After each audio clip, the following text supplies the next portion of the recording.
Welcome, everyone, on behalf of Fellowship Beyond Numbers and Third Space. Welcome to our third event of the year. My name's David Minty, and I'm going to be your host today, but fortunately, you're not going to see very much of me.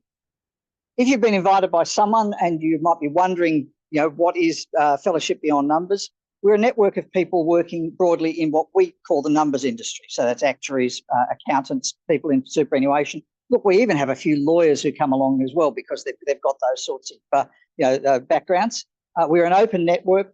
People of different faith positions and backgrounds are all welcome to come along, as long as people are prepared to think about and talk about, if you like, the big picture questions, things beyond numbers, if you like, not just our daily jobs, but what else might be important to us. And as well as our quarterly events like this one, we run fortnightly groups where people can just get together in a small group and talk about bigger issues and things that you'll find in Scripture and how that might have some relevance to our lives today.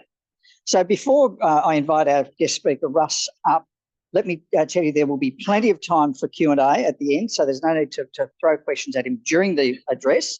But at the same time, I'll share something with you which will be very exciting to keep your thinking caps on the way through.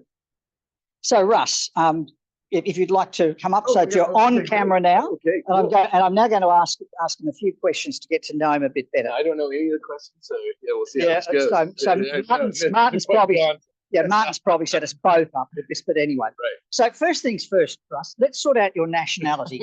Are you Australian or are you American? Yes, I am. Yeah.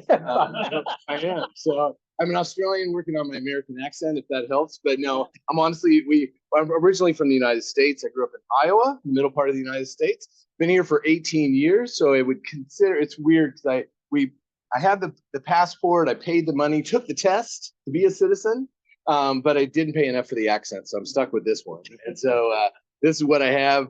And so I sound very American, but I'm wired very Australian. I'm going to the AFL finals this weekend, all that sort of stuff. So, go Giants. So anyway, yeah. Indeed. That's right. So, Russ, how many films would you watch in a given week? In a given week? Oh, wow. Thanks. So probably on average, about 3 to 4 per week. And so, because we do, so just, I do film reviews we write film reviews for the sake of kind of putting film through the lens of faith. So we have for writing, but then also for our podcast. And so we go through and see the films early, and then we're able to go through. And so that's what Real Dialogue is all about. That's what Real Dialogue. What we want to do is engage with film as a means of kind of starting the conversation, as you said, on deeper questions.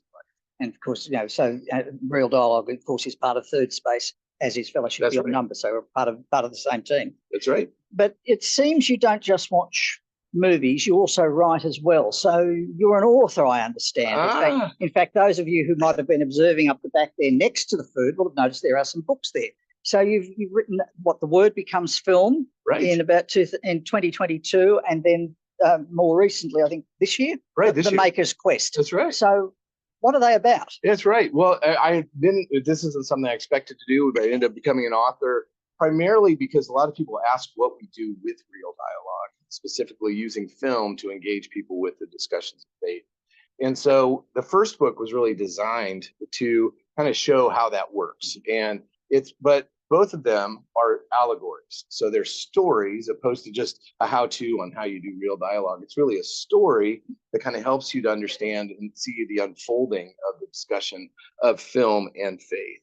And so The Word Becomes Film is that. And then the second one, Maker's Quest, is actually one written for young adults. And that one is specifically kind of more of if you understand when I say Pilgrim's Progress journey, it's one of those where you're kind of going through an allegory that kind of has a young man going through a whole discussion on film and faith, specifically the fact that all of the mentors he meets along the way are famous film characters. Right. Okay. And so the exciting news is that for those who ask questions, there will be a copy of either of those books available for you afterwards as well. So Russ is very kindly made a few available. That's great. So there we are. So we've got to keep the volume up, and that's.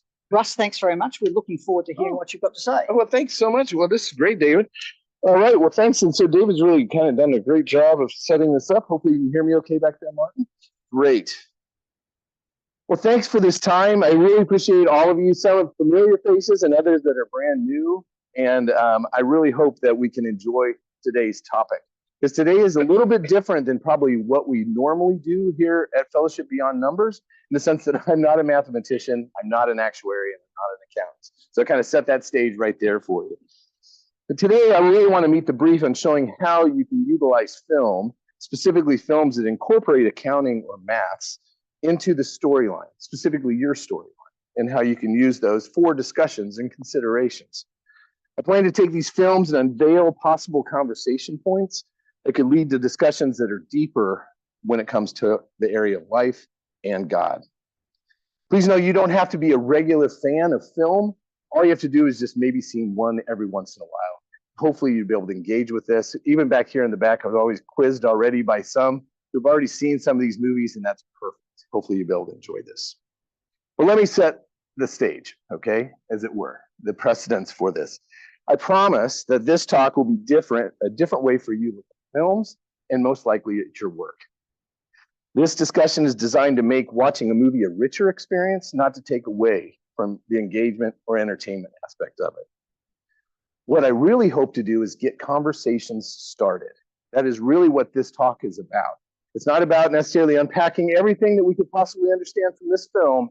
It's really getting the conversation started and considerations of what this is about. This talk is designed both for those who have a Christian faith and want to consider how you'd maybe have a deeper conversation with somebody about that film. And it's also for those who may be kicking the tires, trying to figure this whole Christianity thing out. Do I even really want to buy into it? And how you could consider it from one of these films. So hopefully that helps set the stage as far as what I promised. But also I'm going to tell you what this talk is not today. I'm kind of help to make sure you set that realistic expectation. I'm not going to go through and show you my prowess on maths and accounting. I am not an accountant. As I've said before, my mother is a CPA. Once a CPA, always a CPA. It's like being a Marine. I was a businessman prior to going into full-time Christian ministry. And so I know and appreciate running the books, but it wasn't one of my favorite things. And so it's not necessarily something I'm going to go through. So please be gracious with me if I get the terminology wrong, or anything like that today. I'm also not going to cover every film on the subject. I'm going to introduce a lot of films, but I'm going to talk primarily about 3 key films that we'll be able to have in this discussion, because it's a lunchtime talk and you do have to get back to work. Hopefully. Finally, also, I'm not going to necessarily cover all that the Bible could be considered from a specific film. I'm going to be going after one specific point in each one of these films, mainly for the sake of us being able to digest it together and be able to enjoy this.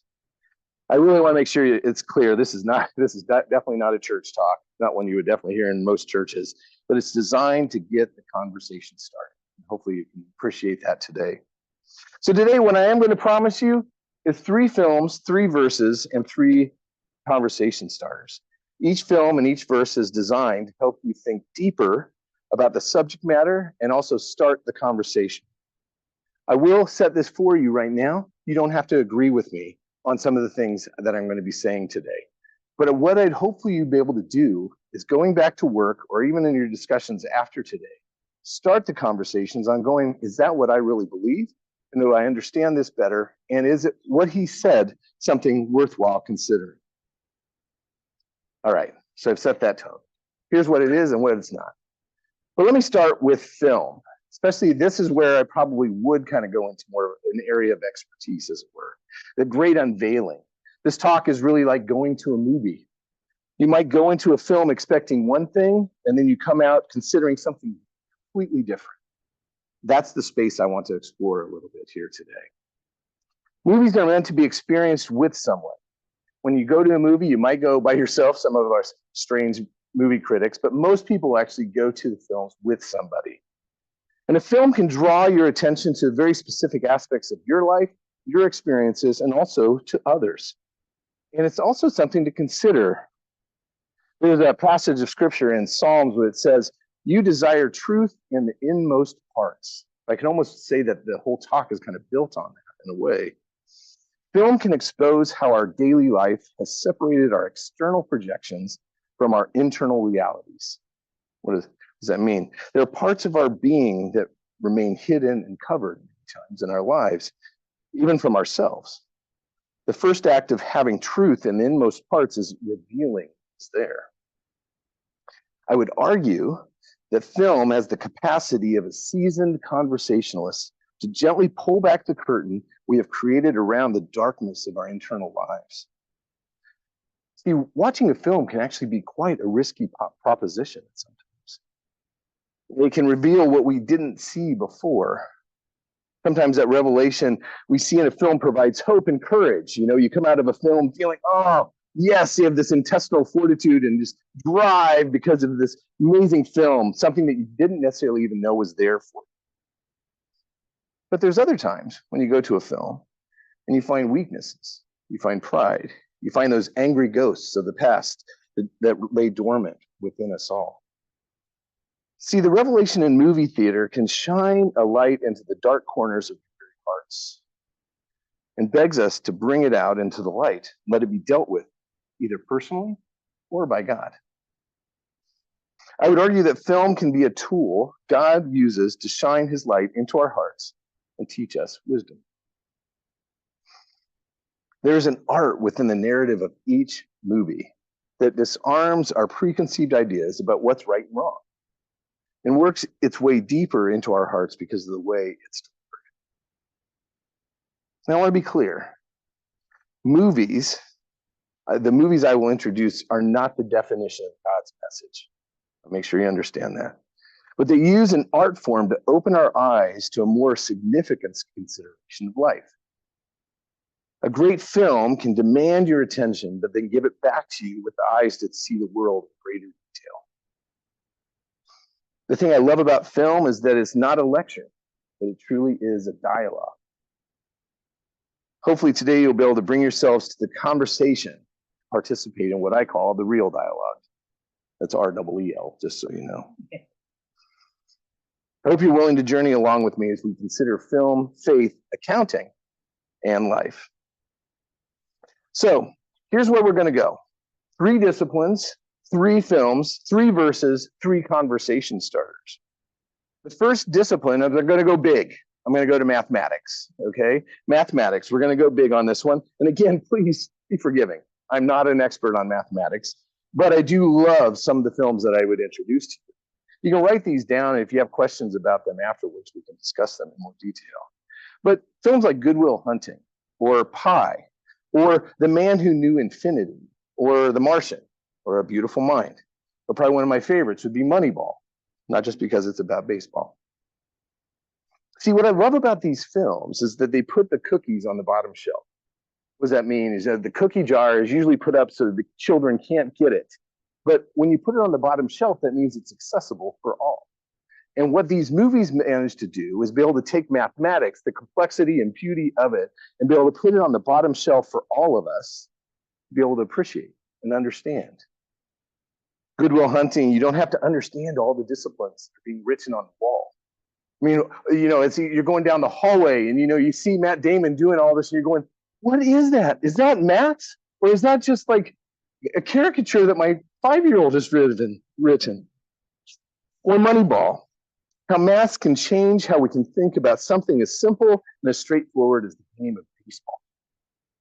Mathematics is an amazing thing. But the one I'm going to actually introduce to you or actually mention, it'd be Hidden Figures. For those of you who've seen it, you can understand that this film has a lot more to do than just about maths. It deals with racism. It deals with sexism. It deals with history. It deals with an amazing accomplishment of getting a man into space. But truly, it's a story about these 3 women, Dorothy Vaughan, Mary Jackson, and Katherine Johnson. And what I want to do is just show you a clip. And from that clip, what I want to do is just introduce an idea that would come from this, or a conversation starter would come from this clip from Hidden Figures.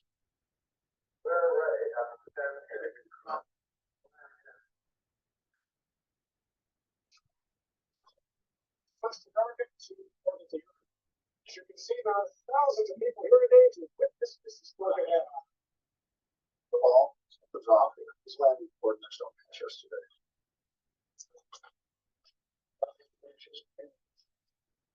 IBM's damn thing's wrong.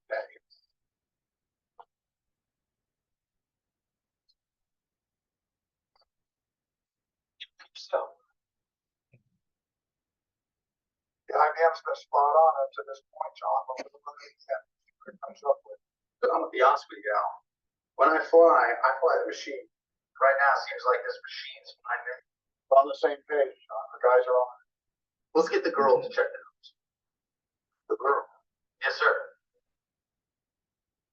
You, Catherine? Yes, sir. Smart one. I mean, she says they're good. I'm ready to go. All right, let's get into it. Sam. And Catherine will. She needs to verify Glenn's go, no go, stay on the ground. Well, sir.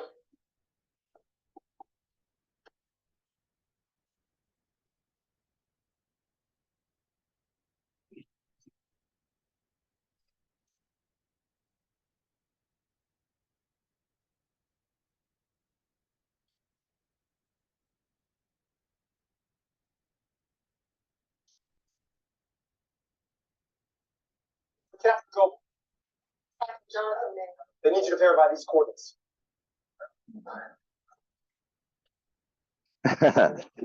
Now, if you've seen the film, you can understand the significance of a white man running across the car park opposed to an African-American woman having to do it in the rain. It's a significant statement specifically in that film, but that's not necessarily what I want to go to today. I want to actually bring up one verse. As I said, there'll be one movie, one verse, and then also one conversation starter. From that clip specifically, I want to introduce this verse. The verse is out of a book in Colossians in the New Testament. It says this, "For by him, God, all things were created in heaven and on earth, visible and invisible. All things were created through him and for him." The word all there actually even includes maths and mankind, along with everything else that God has created. Now, again, you don't have to agree with me on this, but I would actually argue that math goes all the way back to the first book of the Bible in Genesis, where God numbered all the days of creation. I would argue that only a perfect and all-knowing God would create something as complex, logical, beautiful, and consistent as maths and mankind. The beauty of this world can be linked back to mathematics, but also the reality of who God is. What I could say from this one clip specifically is that no machine has risen to the level of the processing of humanity. You can sit there and say all you could. Maybe you've gone to the talk this morning about AI and think, oh no, AI is getting there. I said, no, it doesn't. It can't go through and do the same complexity of going through and doing all the maths that you do in your office every single day, and then also worry about what you're going to do with your children, if you have to take them to footy that afternoon, or what you're going to have for lunch, and process it all at the same time. God's creation trumps man's creation every single time. Mathematics may not be everyone's strong suit, but it is a critical part of an aspect of our lives. But I really have to point back to the fact that God is in the mix there. The film unveils the beauty of humanity, mathematics, and how they're all woven into really God's creation. See, that's really the conversation starter, as it were. I'm not going to unpack everything that there is there because that's a massive topic in itself. But I would actually ask you the conversation starters, how numbers help us to consider God and the value of humanity. How can numbers help us to consider God and the value of humanity? I think that clip actually helps us get there and really kind of consider it and look at it. Well, there you go, my friends. That's how the talk's going to kind of go today. One clip, one movie, one verse, and then one conversation starter. I'm not going to necessarily answer or be able to answer all the things that may come from that. But what I do want to be able to say to you is maybe this would be an interesting conversation as you're heading back to the office, or even with those that you're in the office with today. All right, second discipline, accounting. Oh yeah, here we go. Some great films that actually include accounting. Central Intelligence, The Accountant, even though the body count does go up pretty high. How about The Big Short? Or even Schindler's List, if you think about it for a moment. An amazing accounting saves lives. But the film I'm going to introduce you to, and I'm curious how many would have actually seen it, it's called Stranger Than Fiction. Stranger Than Fiction is probably one of my favorite films. It involves an accountant and how it deals with some of the bigger questions of life. I'm going to show you a clip real quick of Harold Crick and how this story really takes us to some of the deeper questions of life. The publishers think I have writer's block.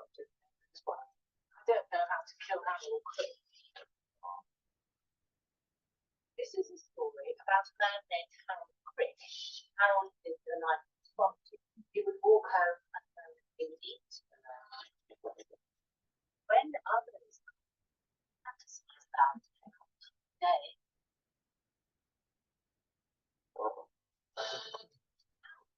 just counting brushstrokes. All right, you just said a Harold is down at Brushstrokes. It's my woman's voice. She's narrating. Harold couldn't concentrate on his work. I can't think while you're talking You have a voice speaking to you. about accurately with a better vocabulary. Harold found himself exasperated, cursing the heavens in futility. I'm not cursing you, you stupid voice. Leave me alone. Joe.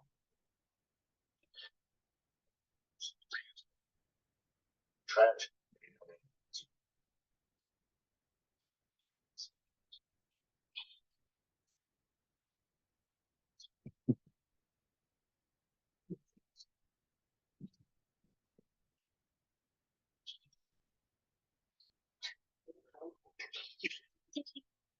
Events have been set in motion that will lead to his imminent death. What? Why?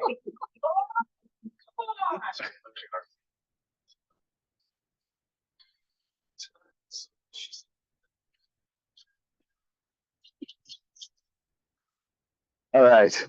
I know we can sit there. I don't know if you've seen it. If you haven't seen it, I highly recommend it. It's a great film.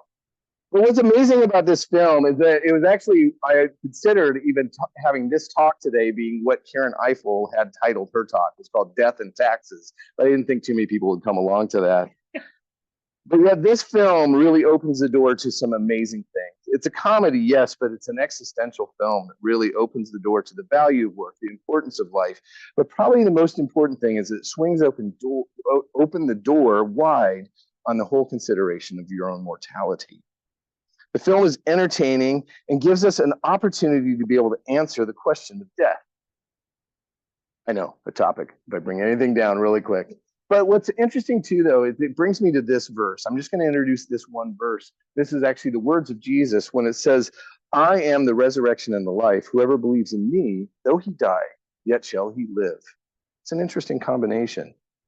See, I really loved how this film and also what the Bible has to offer is that death is really the great equalizer. It's an inevitability. It's one of those things, if I got as close as I could, just so you know, I was in pharmaceutical sales for years. I was a cardiovascular specialist, and I would use the term, hey, you know, just so you know, 10 out of 10 people die. You know, actuarial work, that's right, right? It's 100% correct, exactly, they do. Because it is the reality. It is that inevitability. You know, the writer of Ecclesiastes actually brings this out. It's common destiny. It's true for who? The rich and the poor, the good and the evil, the religious and the irreligious, everything that happens under the sun. The same destiny overtakes us.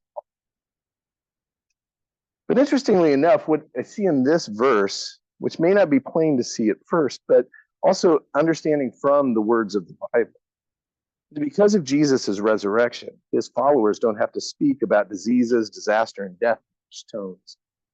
For those of you who are old enough as me, there's a film back in 1985 called St. Elmo's Fire. And there's this one character's mother who would always speak in hushed tones whenever she brought up something like cancer, death. Why? Because she didn't want to necessarily bring on the destiny prematurely to her own life, thinking that, shh, just say it. No one will see it or hear it. Admittedly, you look, death is still intimidating. It is one that hovers and swoops around like those monsters I see in so many of the horror films that I see. But interestingly enough, this creature, this death, has lost its sting. You think it's Shakespeare, but actually from the Bible, it also says, where, O death, is your victory? Where, O death, is your sting? Death has been swallowed up in victory, primarily because of this verse that we have right here, because Jesus' resurrection. It's not something you have to fear. And that would be my conversation starter for you is how do numbers work with your everyday life? Answer the question of your own mortality. When confronted with death, where do you find your answers? Do you find it in the books of accounting, or can you find the answers somewhere else, specifically the Bible?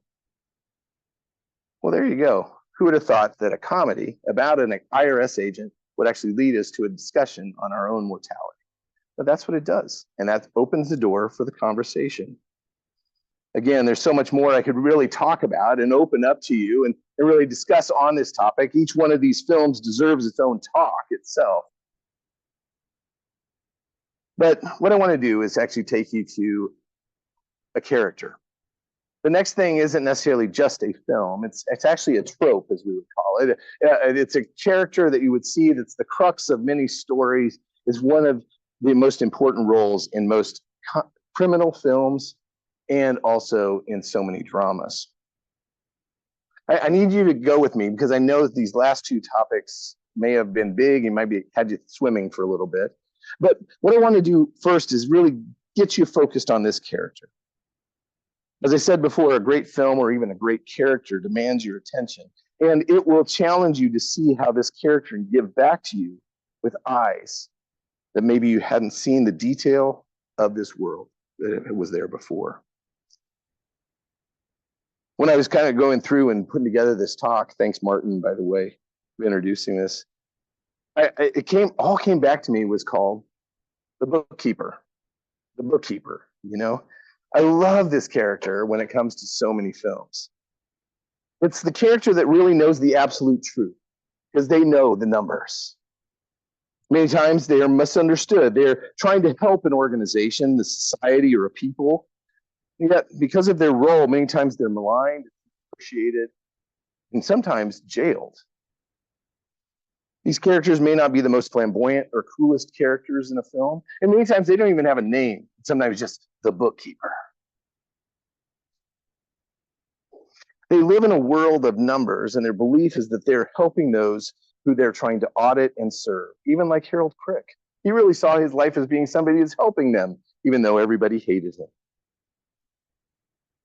Most bookkeepers have a very targeted purpose. They see the big picture of the world. They're in the moment, but they realize their purpose is for the greater good, knowing that the books of the organization that they may be working for have a ripple effect into the overall stability of the world's economy. Now, some of my favorite accountants or bookkeepers from so many films, Louis Tully from Ghostbusters, you know. Oscar Wallace has to be one of my favorites. He's from The Untouchables. If you haven't seen that film, you need to see that film. How an IRS agent could bring down the great Al Capone. But also most recently in a film called Wonka, I love this name. The name of the bookkeeper, Abacus Crunch. And his numbers and what he understood and knew would bring down the chocolate cartel.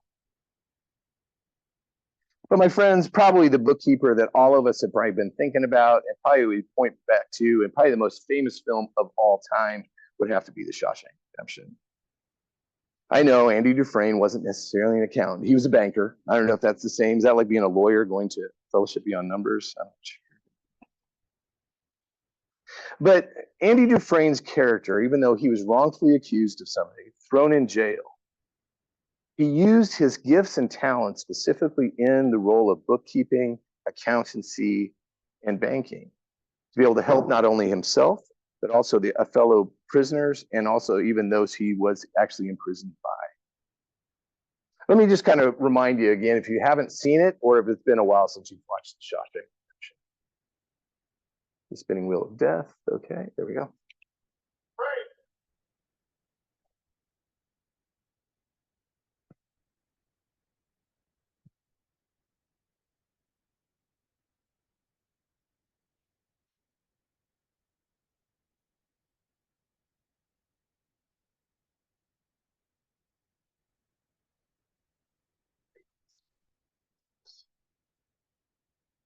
Not maybe setting up some kind of trust fund.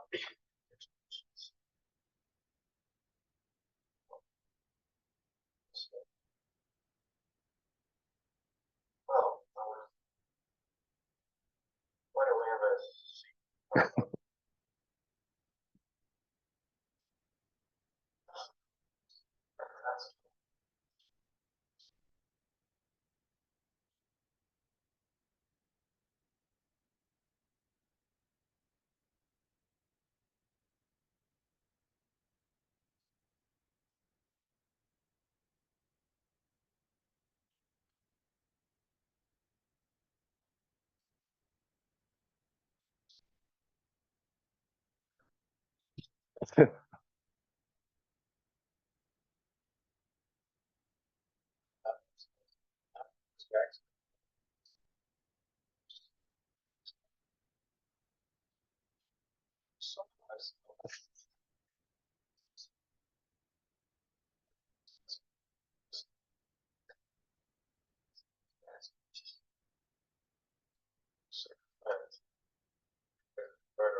Following April, Andy did tax returns for half the size of Shaw.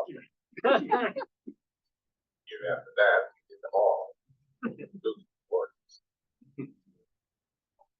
Year after that, they rescheduled the start of the intramural season to coincide with tax season. Stars on the opposing teams all remembered to bring their W-2s.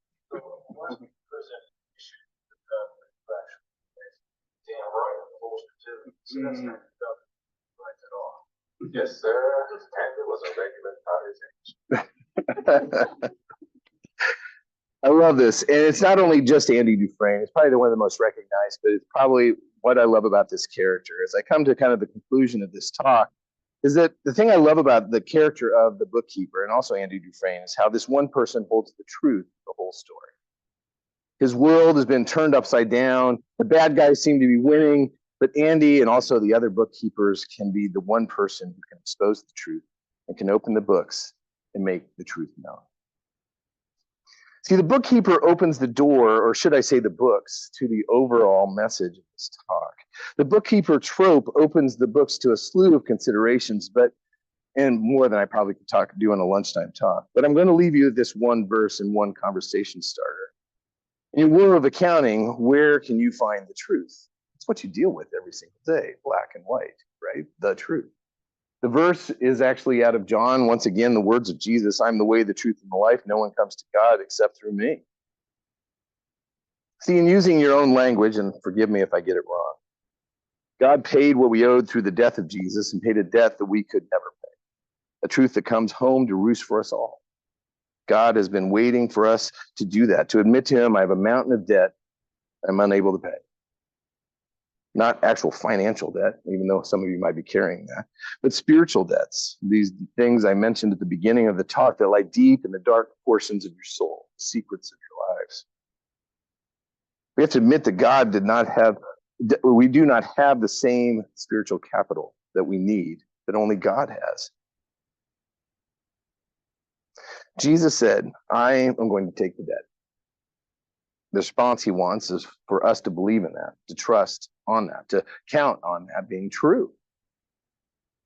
The trope of the bookkeeper brings us the notion, the idea of the truth to the forefront, not only of our work, but also our lives. I'm not going to call Jesus or God the bookkeeper because there is so much more than that. But there is an accounting that does come at the end of our lives. There are books to consider when it comes to our lives and where our names are.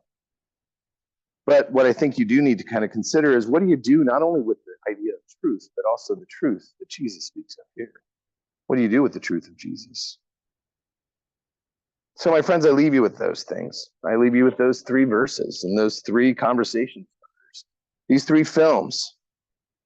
The consideration of humanity's value and also the consideration of your own mortality, and maybe even where do you find the truth? That's the real dialogue. That's where we're putting film through, and accounting actually, through the lens of faith. 3 films, 3 verses, 3 conversation starters. Each film and each verse designed to really help you to think deeper about the questions that I posed to you. There are a multitude of other things we could talk about from those films alone. But yet, I'd hope that this would give you opportunity to pause and think, maybe even talk about as you go head back to the office today. And as I finish, I would pray, as it says in Ephesians, that your hearts will be flooded with the light so you can understand the confident hope that God has given to all those he calls. So thanks again for having me for Fellowship Beyond Numbers. And hopefully you'll be able to enjoy those 3 films. If you haven't seen them, I would highly recommend. But also, if you have other questions for me, please ask those questions as David comes up and grills me, I guess. So we'll see how it goes.